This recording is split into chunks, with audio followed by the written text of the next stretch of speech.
Lanjut ya. Bisa nggak buta warna kerja ke Jepang? Ini aku lagi di Jepang. Aku buta warna. Aku kali ini mau bahas tentang buta warna. Bisa nggak sih kerja ke Jepang?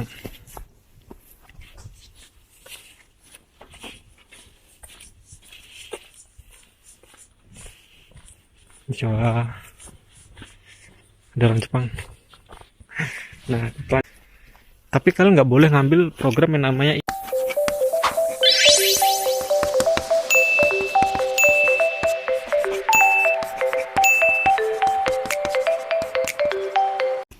Yo teman-teman, konnichiwa.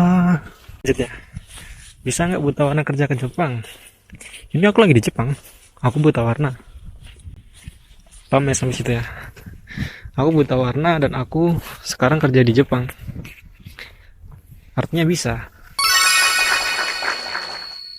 Nah, tapi kalian nggak boleh ngambil program yang namanya IM Japan. Kalau kalian ngambil program IM Japan, kalian tahu sendiri kan, kalian nggak bakal lolos di tesnya itu. Tes buta warnanya nggak bakal lolos kalian. Paham ya? Jangan, kalau kalian tahu buta warna, kalian pengen ke Jepang, jangan ngambil program IM Japan. Kalian nggak bakal lolos. Nah, saran aku, kalau kalian mau ke Jepang, kalian ngambil program yang namanya magang swasta. Ya, cari program namanya program magang swasta. Sama kalian bisa ngambil job kerja Tokutegino, visa Tokutegino ya. Nah, Tokutegino ini banyak nih, job kerjanya tuh banyak sekali. Enggak cuma satu aja. Banyak, ada pertanian, pengolahan makanan, gitu. Paham ya? Jadi jangan ngambil program magang IM.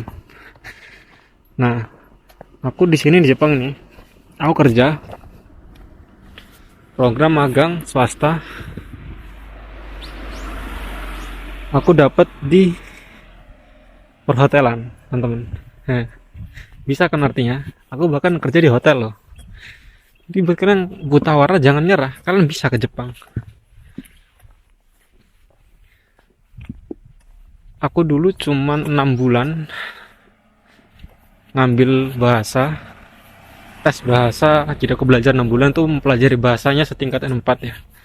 Aku ada sertifikatnya. Dan aku ngambil bahasa itu tes di LPT bulan Desember. Tahun lalu aku lulus. Paham kan sampai sini? Ntar dulu teman-teman, sepatuku lepas talinya, nanti aku lanjutin lagi. Lanjut kita bahas. Jadi itu bisa sekarang ngambil program IM. IM Japan tuh ibaratnya tes TNI Polri. Aku bilang ya. Kenapa aku bilang begitu? Kan dia ada tes kesehatan, tes mata, fisik, termasuk tes mata. Kalau kalian punya kelemahan di mata kayak minus udah sampai jarak 5 meter, 10 meter kan nggak bisa baca, nyerah aja, jangan masuk IM. Karena nggak bakal lolos. Banyak kok temanku yang gagal tuh. IM tuh juga kalau kalian punya patah tulang, bekasnya ada patahan ya. Retak, di ronsen masih retak. Walaupun dikit aja itu nggak bakal lolos. Itu IM Japan. Jadi gimana? Ya nggak bisa kalian masuk IM Japan karena IM Japan tuh ketat. Dia banyak tesnya. Kalau udah lolos banyak diklat, ada diklat 2 kali, diklat daerah sama nasional. Setiap di diklat itu ada 3 kali MCU-nya, medical check up-nya. Nggak bakal kalian bisa lolos ya kalau di IM Japan. Nah, gimana bang kalau yang abang ini magang ini swasta, ada MCU-nya? Nggak ada MCU-nya. Di Jepang MCU-nya ada, di Indonesia juga ada. Pas kita keterima itu MCU, pas kita mau berangkat MCU, pas kita sampai di Jepang 1 bulan pertama di Senta, kita MCU. Tapi MCU-nya gimana bang? Nanti aku bahas di video selanjutnya. MCU di Jepang itu ada nggak tes buta warnanya, itu ada nggak tes matanya ya. Oke, nanti bakal aku bahas.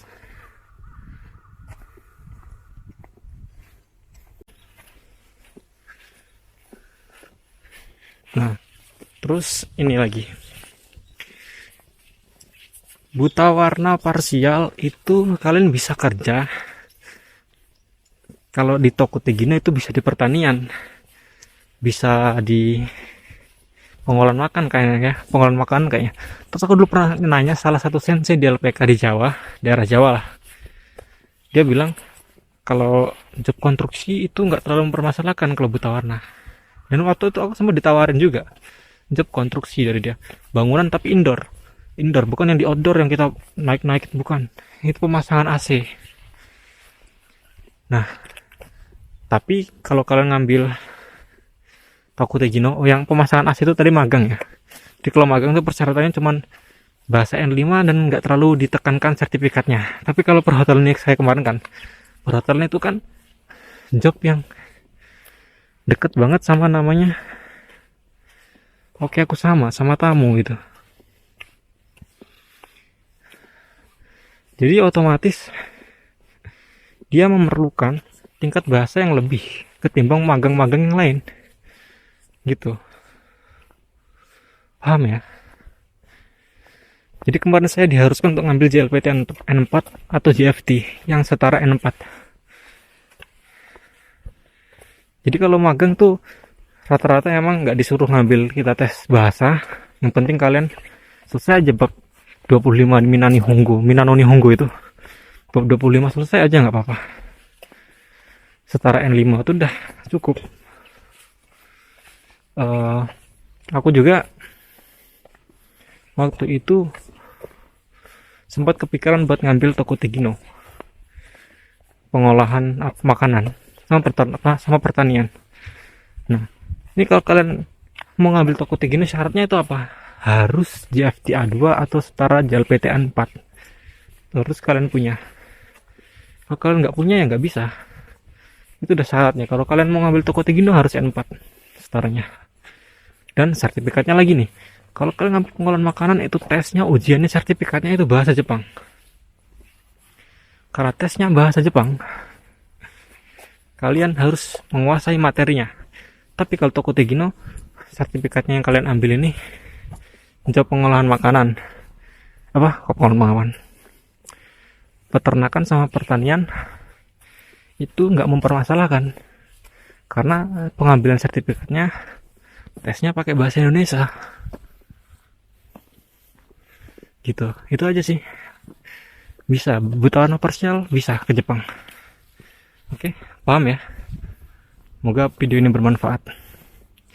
Jangan lupa di like, comment, dan subscribe.